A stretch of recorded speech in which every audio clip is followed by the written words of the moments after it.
تعلق حیات اور تعلق تصرف البدن نہیں تھا. بس یہ پہلا شروع والا نہ کاٹ دو تو اگلا ٹھیک رہے گا. ایک پین میں نے دے دو.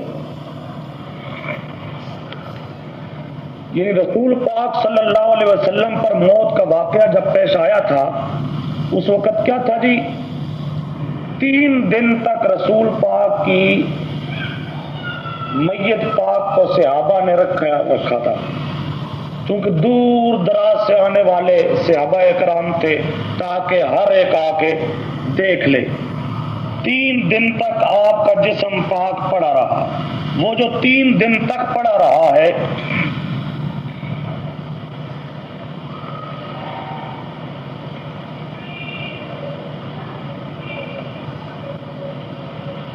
یہ جو 3 دن تک پڑا رہا ہے تو ہر ایک مانتا ہے کہ 3 دن تک جسم پاک کے اندر روح داخل نہیں ہوئی تھی، اور روح کا ایسا تعلق کہ جس تعلق کی وجہ سے اس جسم میں حیات پیدا ہو جائے، اس جسم میں حیات پیدا ہو جائے کہ یہ جسم کھڑا ہو جائے، بیٹھ جائے، نماز پڑھنا شروع کر دے. یہ ہے تعلق حیات. تعلق تصرف فی البدن، ایسا تعلق کہ جس کی وجہ سے بدن کے اندر وہ تعلق تصرف کرے، روح تصرف کرے، روح بدن کے اندر تصرف کرے اور بدن اٹھے بیٹھے قیام قعود کرے، نمازیں پڑھے، چلے پھرے.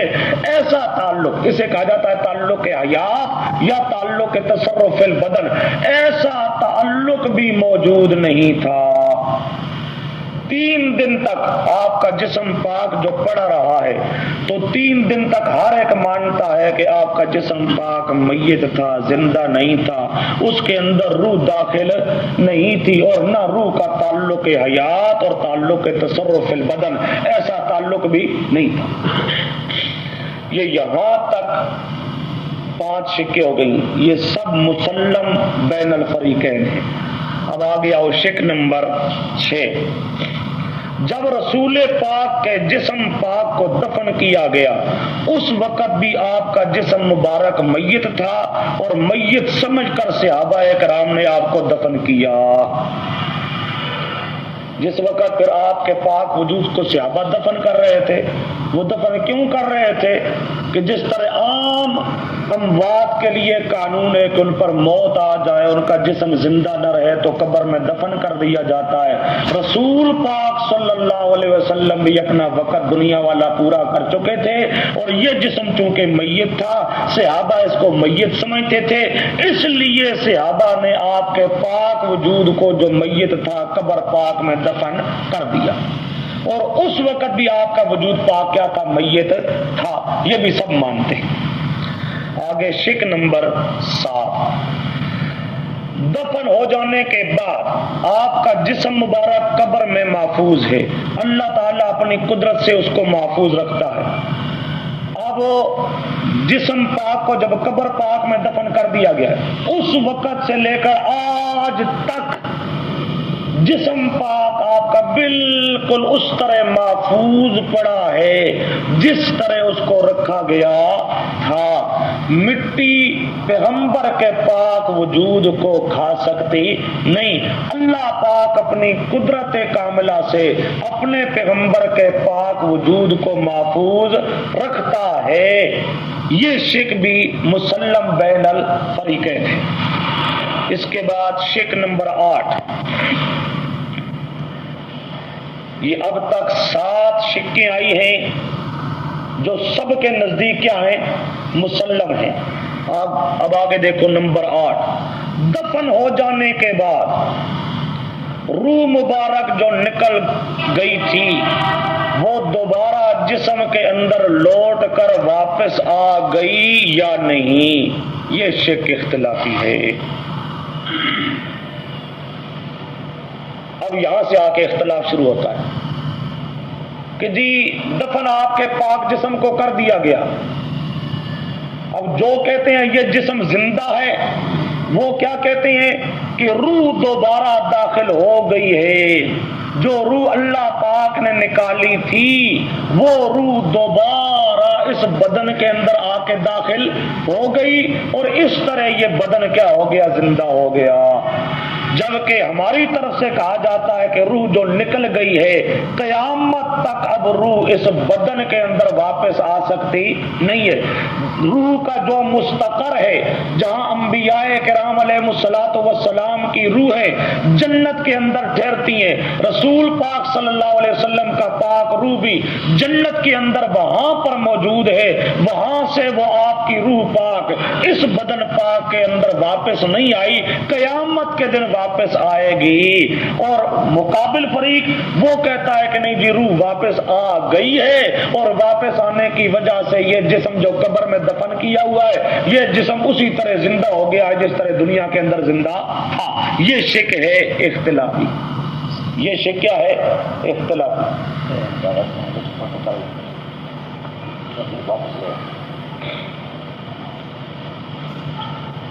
جلدی واپس گیا، بات سمجھ آ رہی ہے؟ یہ اب تک تمام جتنی شکیں آ رہی تھی سب تھی اتفاقی، یہ پہلا نمبر آ رہا ہے جس میں آپ اختلاف پیدا ہوتا ہے۔ جو قبر کے اندر زندہ ہونے کے قائل ہیں وہ کہتے ہیں کہ روح واپس آ گئی ہے اور قبر میں پڑا ہوا جسم اس کے اندر داخل ہو گئی ہے، اور ہم کہتے ہیں کہ نہیں، جو روح نکلی ہے اب بدن میں قیامت تک وہ واپس آ سکتی نہیں ہے، بلکہ جہاں اور نبیوں کی روحیں جنت کے اندر ٹھہری ہیں اور جنت کے اندر لطف اندوز ہو رہی ہیں، وہاں ہمارے پیارے پیغمبر صلی اللہ علیہ وسلم کی پاک روح بھی وہاں پر سب سے اعلیٰ مقام پر موجود ہے، اور قیامت کے دن آپ کی روح اس بدن کے اندر واپس آئے گی۔ یہ شک نمبر 8، اس کے ساتھ لکھا ہے یہ اختلافی ہے۔ آگے نمبر 9، روح مبارک کا جسم مقدس کے ساتھ تعلق حیات یا تعلق تصرف فی البدن بعد الدفن ہو گیا یا نہیں، یہ شک بھی ہے اختلافی۔ یہ نمبر 9 ہے، یعنی اگر وہ یہ کہیں، یہ آگے لکھا یہ شک اس وقت ہوگی جبکہ فریق مخالف اعادہ روح کا قائل نہ ہو، اعادہ روح کا قائل نہ ہو۔ اگر اعادہ روح کا قائل ہے پھر تو وہ پہلی شک ہو گئی نا، اگر اعادے کا قائل نہیں ہے تو پھر کیا ہے؟ یہ تعلق کا قائل ہوگا۔ اچھا جی، یہ نمبر 9، اگر وہ یہ کہیں کہ جی یہ تو ہم بھی مانتے ہیں جس طرح تم کہتے ہو کہ روح جو نکلی ہے اور قیامت تک وہ واپس آ سکتی نہیں ہے، روح جنت کے اندر موجود ہے، پھر یہ بات آئے گی اچھا جی روح واپس نہیں آئی، تم اعادہ روح کے قائل نہیں ہو، تو آیا تعلق حیات یا تعلق تصرف فی البدن،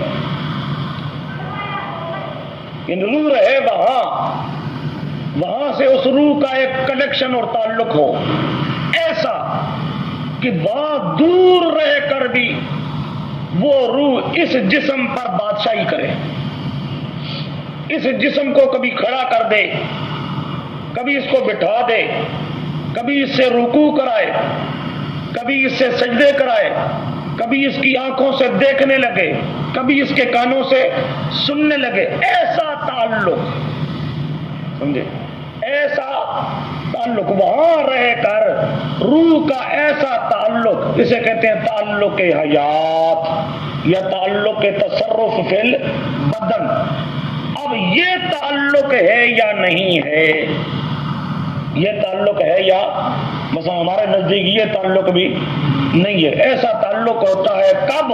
جب روح اندر داخل ہو جائے، روح اندر موجود نہ ہو تو ایسا تعلق ہو سکتا، روح اندر ہو تو آنکھ دیکھتی ہے، کان سنتا ہے، روح اندر سے نکل جائے آنکھ بند ہو جاتی ہے، دیکھ نہیں سکتی، کان کی قوت سامعہ بھی ختم ہو جاتی ہے۔ یہ تعلق تصرف فی البدن والا یہ اس وقت ہوتا ہے جب روح اندر موجود ہو، روح اندر موجود نہ ہو تو ایسا تعلق قائم ہو سکتا نہیں۔ اور روح چونکہ لوٹ کے آئے گی قیامت کے دن تو ایسا تعلق بھی قائم ہوگا قیامت کے دن۔ اب یہ شک یہ بھی اختلافی بنے گی، اختلافی اس اعتبار سے ہے وہ پہلی بھی یہ بھی کہ اب وہ اس میں سے پتہ نہیں کون سا موقف اختیار کریں۔ یہیں پر وہ لوگ ساری تلبیس کیا کرتے ہیں، مسئلہ صحیح عقیدہ صحیح بتاتے نہیں ہیں۔ کبھی ادھر کہتے ہیں اعادہ ہے روح کہ روح واپس آ گئی ہے، کبھی کہتے ہیں جو روح واپس نہیں ہے لیکن روح کا تعلق ہے، پھر لفظ بولتے ہیں مجمل تعلق کا، اس لیے ہم ان سے متعین کرانا چاہتے ہیں کہ تعلق کو متعین کرو، مجمل لفظ نہیں۔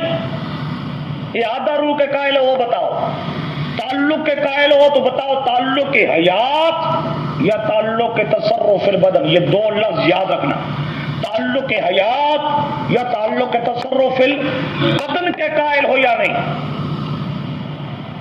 اگر قائل ہو تو پھر یہ جسم زندہ ہو، اس کے بغیر یہ جسم زندہ ہو سکتا۔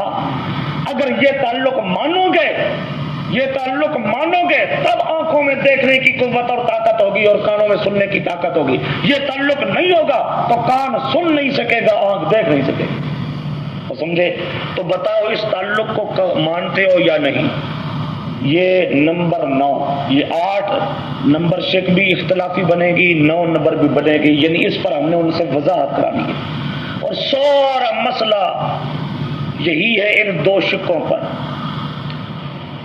ہمارا مخالف فریق یہاں پر اپنا عقیدہ گول مول رکھتا ہے، وہ نہ بتاتا ہے جی روح لوٹ کے آتی ہے، نہ بتاتا ہے تعلق، کبھی کہتے ہیں لوٹ کے آتی ہے جی، کبھی کہتے ہیں جی تعلق ہوتا ہے۔ کیسا تعلق ہوتا ہے؟ جی تعلق ہوتا ہے،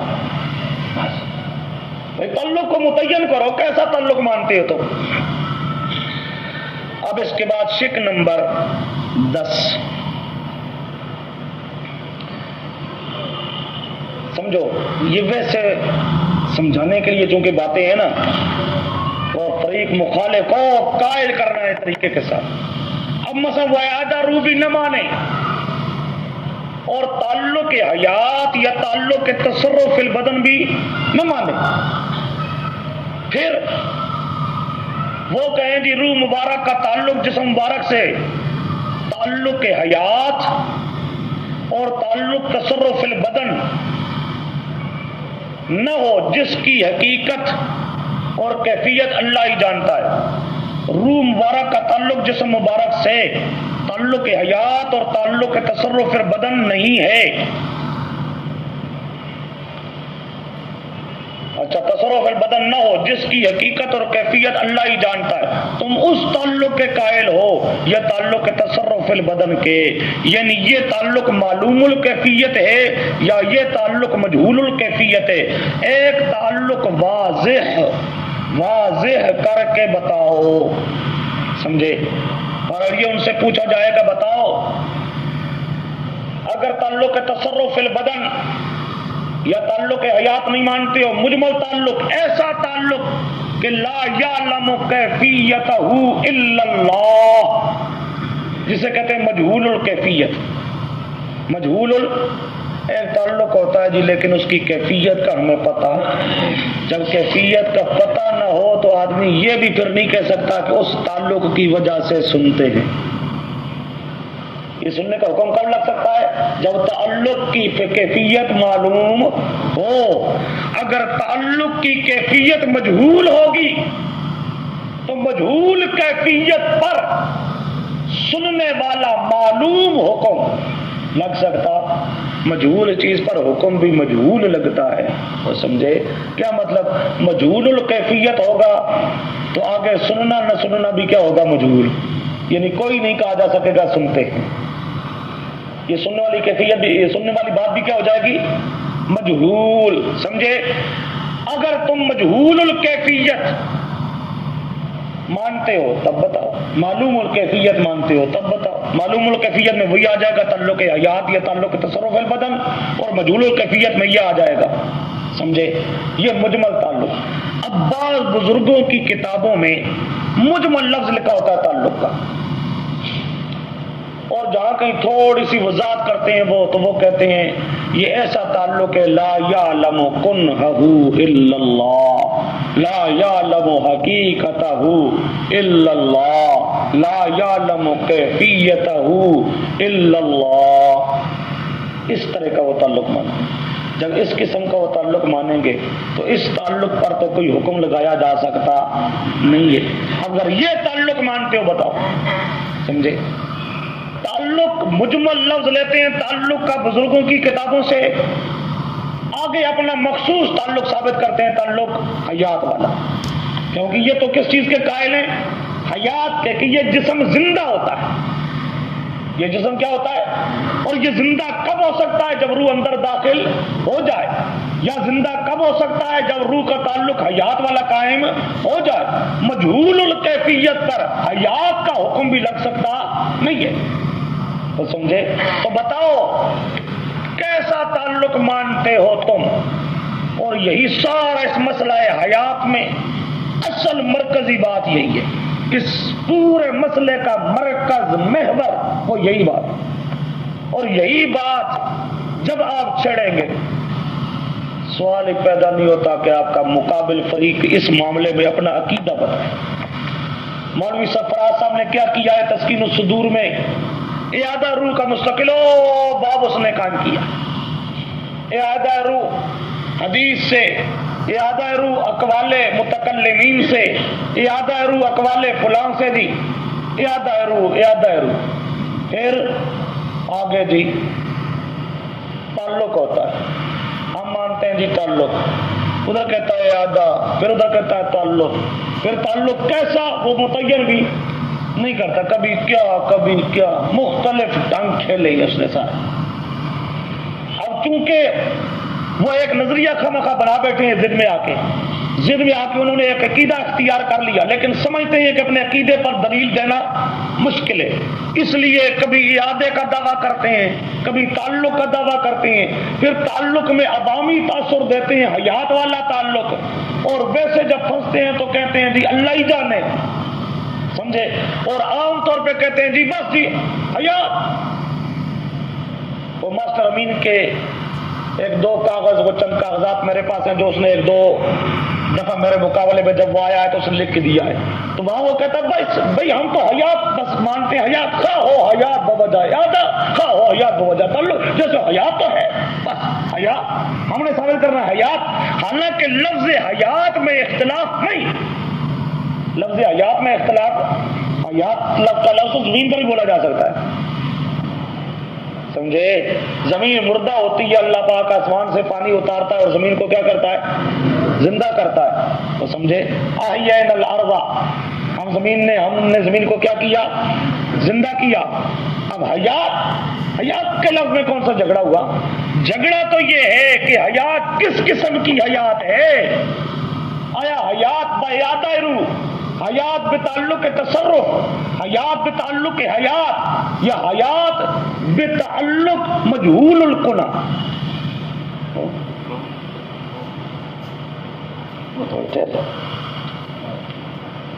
کرسی دیتا ہوں.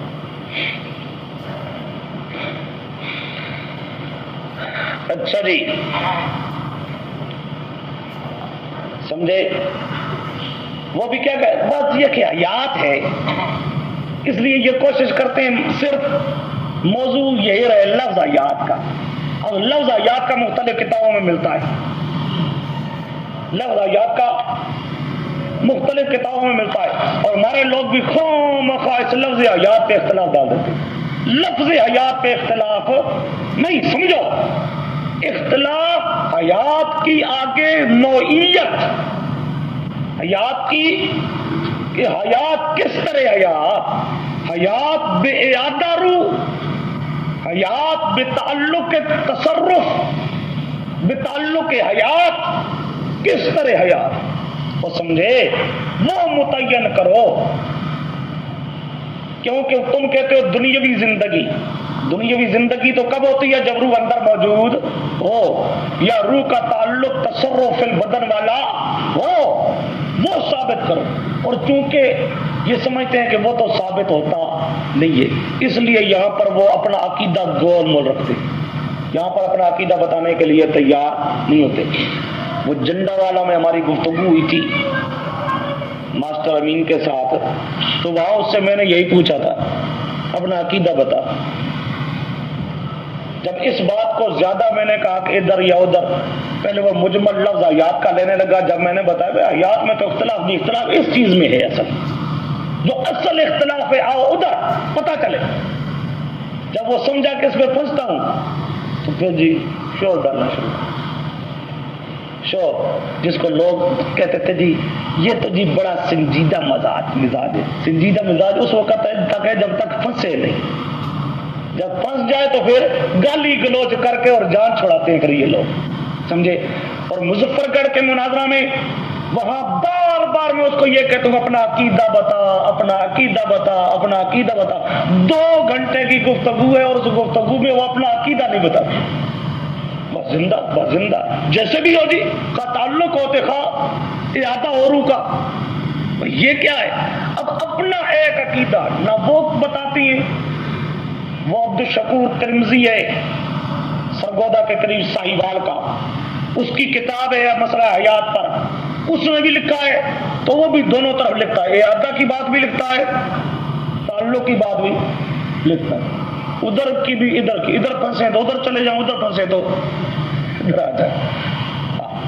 ایک عقیدہ یہ فریق بتاتے نہیں ہے، ایک عقیدہ. نہ مولوی سرفراز نے لکھا، وہ مقام حیات ہے خالد محمود سے الکوٹی کی، اس کے اندر اس نے بھی جو لکھا ہے وہ بھی ادھر بھی کبھی لکھتا ہے اور ادھر بھی لکھتا ہے. یعنی ایک عقیدہ بتانے کی ان کے اندر ہمت نہیں ہے. جو لوگ اپنا عقیدہ بتا نہیں سکتے وہ مقابلہ کیا کریں گے؟ مقابلہ تو وہ کرے، مناظرہ تو آ کے وہ کرے جو پہلے اپنا عقیدہ تو بتائے. جو عقیدہ ہی نہیں بتا سکتا وہ آگے کیا کرے گا؟ اچھا جی، اب یہ شک نمبر 10 تھی، سمجھے. اصل سارا مرکزی مقام یہی ہے اس مسئلہ میں. اصل مرکز اس سارے مسئلے کا دار و مدار یہ چیز ہے، سمجھے. تو دیکھو اس چیز تو نہ سن کے بھی کدے بھی نہیں دسن گے اپنا عقیدہ. اب اس کے بعد حیات نمبر شک نمبر کتنی ہے؟ 11. اور ان 3 شکوں کو سامنے رکھ کے اب متعین کر رہے ہیں ہم اختلاف. وہ کیا؟ حیات بے اعادہ روح در جسم عنصری، یا حیات بے تعلق تصرف در بدن عنصری. یہ ہے اصل اختلاف، یہ ہے. تو سمجھے پہلی 3 شکوں کو سامنے رکھ کر اصل اختلاف کیا نکلا؟ اصل اختلاف یہ ہے تمہارا ہمارا. تم اس قسم کی حیات کے قائل، ہم اس مخصوص نوع کی حیات، سمجھو اس مخصوص نوع کی حیات کے منکر. کیونکہ اس نوعیت کی حیات اگر کوئی مانتا ہے تو وہ قرآن پاک کا انکار کرتا ہے. اس قسم کی حیات، یہ مخصوص مجمل لفظ حیات کی بات نہیں کہ یہ مخصوص قسم کی حیات، تم اس مخصوص کے قائل ہو، ہم اس مخصوص کے کیا ہیں؟ منکر. یہ ہے اصل اختلاف. آگے شک نمبر 12. اس قسم کی حیات کہ جس میں اعادہ روح اور تعلق تصرف فی البدن نہ مانا جائے، یعنی بالفرض ان میں سے کوئی ایسا آپ کے سامنے آ جاؤ کہ یار یہ جو اوپر والا ہے نا اس میں تو میں بھی تمہارے ساتھ ہوں، یہ مخصوص حیات تو میں بھی مانتا نہیں. اعادہ روح والی حیات، تعلق تصرف فی البدن والی حیات، یہ تو میں بھی نہیں مانتا. اور یہ اصل کھل کے یہ بات کرتے اسی لیے نہیں ہے. یہ کھل کے بات کریں تو یہ کئی بڑے بڑے مفتی جن کو انہوں نے دھوکہ دیا ہوگا، اگر یہ اس طرح کھل کے کریں تو انشاءاللہ العزیز وہ بڑے بڑے لوگ تمام ان سے ہٹ جائیں. لیکن یہ گول مول جی حیات بزرگوں نے لکھا ہے حیات اور یہ لوگ نہیں مانتے، اس طرح کر کے دھوکہ دیتے ہیں. یہ مخصوص حیات اگر واضح کر دی جائے اور پھر کوئی کہے جی اس کو تو میں بھی نہیں مانتا، اور میت کا اطلاق بھی درست سمجھا جائے، اور میت کا اطلاق بھی، اور وہ یہ کہے جی وہ اس قسم کی حیات تو نہیں ہے اعادہ روح والی یا تعلق تصرف بدن والی، اس کے بغیر ایک حیات ہے، ایسی حیات ہے کہ اس پر میت کا اطلاق بھی ٹھیک، ایسی حیات اس کو کیا بھی کہہ سکتا ہے، یہ کیا ہے میت، یہ کیا ہے، اسے کہا جاتا ہے نوع من الحیات، یہ ہے نوع من الحیات، سمجھے، یہ جو نوع من الحیات ہے، الحیات لا تزیل عن المیت اسم الموت، یعنی ایسی حیات کا کوئی قائل ہو کہ جو حیات میت کو میت ہی رکھے، میت کو میت ہی رکھے، سمجھے، اس پر میت کا نام اسی طرح بولا جا سکے، ایسی حیات، اگر ایسی حیات، اسے کہتے ہیں حیات بسیطہ، اسے کہتے ہیں حیات، اس قسم کی حیات کے ہم منکر نہیں ہیں، یہ شک اتفاقی ہے، سمجھے، اگر اس قسم کی کوئی حیات مانتا ہے ہم اس پہ کوئی فتویٰ شکوہ نہیں لگا، کیونکہ وہ تو ویسے نہ لفظ ہے حیات کا، حقیقت کے اندر تو موت مان رہا ہے، حقیقت کے اندر تو کیا مان رہا ہے، اس میں کوئی فتویٰ وغیرہ بھی نہیں لگتا، وہ موت والی جتنی آیتیں ہیں کسی آیت کا وہ منکر نہیں بنتا۔ اگر اب یہاں تک آئے گا نفس مسئلہ، نفس مسئلہ کی وضاحت، اب نمبر 13، اب اس مسئلہ کی تنقید باعتبار افراد کے، اس مسئلہ کی وضاحت اور تنقید باعتبار کہ یہ حیات جو تم مانو گے، جو کوئی بھی متعین کریں گے، خواہ حیات بسیطہ مانے تو مسئلہ ہی ختم ہو جائے گا، سمجھے، نوع من الحیات، اب وہاں پر موئی صفحہ سے پتہ لکھا کیا ہے، لکھا ہے اس نے نوع من الحیات، تذکیر و صدور میں کیا لکھتا ہے، نوع من الحیات، اور کہتا ہے علیہ السلام یہی مانتے آئے ہیں، ایک قسم کی حیات، ایک قسم کی حیات، یہ اتنا لکھ کے آگے پھر آگے کہتا دنیاوی دنیاوی دنیاوی، انہوں نے نوع من الحیات لکھا ہے، اور ایسی وہ نوع من الحیات اس کے باوجود اس پر میت کا اطلاق درست، اور چونکہ وہ مولوی سرفراز پرانا مولوی ہے، وہ میت کا اطلاق بھی کرتا ہے،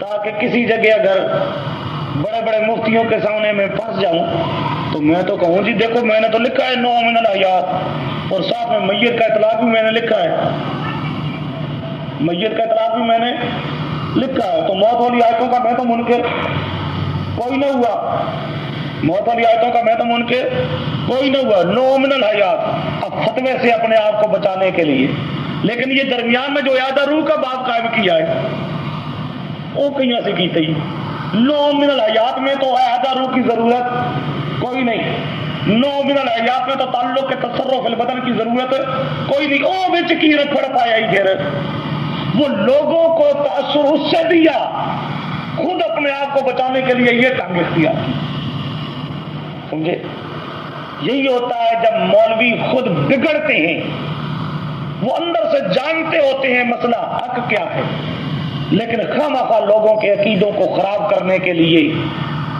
وہ اس قسم کے غلط انداز اختیار کرتے ہیں اور اپنے مرنے کو بھول جاتے ہیں، انہیں یہ فکر نہیں ہوتی کہ مر کے کل اللہ کی بارگاہ میں پیش ہونا ہے، سمجھے۔ اب یہ جو حیات تم مانتے ہو، اب اس کے بارے میں ہم نے پوچھنا ہے کہ یہ حیات صرف نبی علیہ السلام کے لیے مانتے ہو یا باقی انبیاء کے لیے بھی؟ یہ شک نمبر کتنی ہے؟ 13۔ پھر آگے نمبر 14، اگر وہ کہیں صرف نبی نہیں جی تمام نبیوں کے لیے اس حیات کے ہم قائل ہیں، وہ جو بھی مانیں گے، خواہ اعادہ والی یا تعلق تصرف والی یا مجہول الکیفیت والی، جو مانیں، لیکن بتاؤ اگر وہ کہے سب انبیاء کے لیے تو پھر یہ شک نمبر 14، صرف انبیاء اکرام کی حیات کے قائل ہو یا غیر انبیاء کے لیے بھی؟ انبیاء تک محدود رکھتے ہو یا نہیں؟ اگے ویسو علی نہ کسی نہیں رک دے، اسی مطلق لوگ آزاد، اسی اگے ویسوں کہ نمبر 15 غیر انبیاء میں صرف شہداء کی حیات کے قائل ہو یا غیر شہداء کی حیات کے بھی قائل ہو؟ غیر انبیاء میں جی کس کو صرف چلو شہیدوں تک رکتے ہو کہ وہاں بھی نہیں رکتے؟ آگے نمبر 16 غیر شہداء میں صرف مومنین کی حیات کے قائل ہو یا کفار کی حیات کے بھی قائل ہو؟ بتاؤ جی کیا کہتے ہو؟ سمجھے؟ اب یہ آگے آپ کے پاس نوٹ لکھا ہے کہ مقابل فریق جو ہمارا ہے اس مسئلے میں وہ صرف نبی علیہ السلام کی حیات کا بھی قائل نہیں، صرف تمام نبیوں کا بھی قائل نہیں، نبیوں سے ہٹ کر صرف شہیدوں تک بھی قائل نہیں، شہیدوں سے ہٹ کر تمام مومنوں تک بھی قائل نہیں، بلکہ اصل عقیدہ اس کا یہ ہے کہ ہر میت مومن ہو، کافر ہو، شہید ہو، غیر شہید ہو، نبی ہو، غیر نبی ہو، کوئی بھی ہو، ہر ایک کا یہ وجود جو قبر کے اندر دفن کر دیا جاتا ہے، قبر کے اندر ایک مستقل جہان گویا کہ آباد ہے، یہ سارے قبر والے زندہ بولو یہ سارے زندہ دنوں قبر چ رکھا کیوں یا نہیں؟ اور کسی کو جو پتا ہو کہ میرا بیٹا زندہ ہے وہ کبھی یہ برداشت کرے گا کہ اس کے اوپر ہزاروں من مٹی پڑی رہے اور نیچے وہاں پڑا رہے جہاں اس کو کوئی کھانا بھی دینے والا نہ ہو، جہاں اس کو کوئی پانی بھی پلانے والا نہ ہو؟ اگر زندہ مانتے ہو تو نکال کے لے آؤ۔ اب ان کا عقیدہ کیا؟ یہ سارے جتنے بھی ہیں مردے یہ سارے کیا ہیں؟ زمین کے نیچے نیچے ایک مستقل انہوں نے اپنا جہان آباد کیا ہوا ہے، ایک جہان تو ہے اتنے اتنے ہے، ایک تھلے تھلے جہان اے مردے والا، اے مردے کی بڑائی بیٹھے نے زندہ، سارے زندہ نکلے۔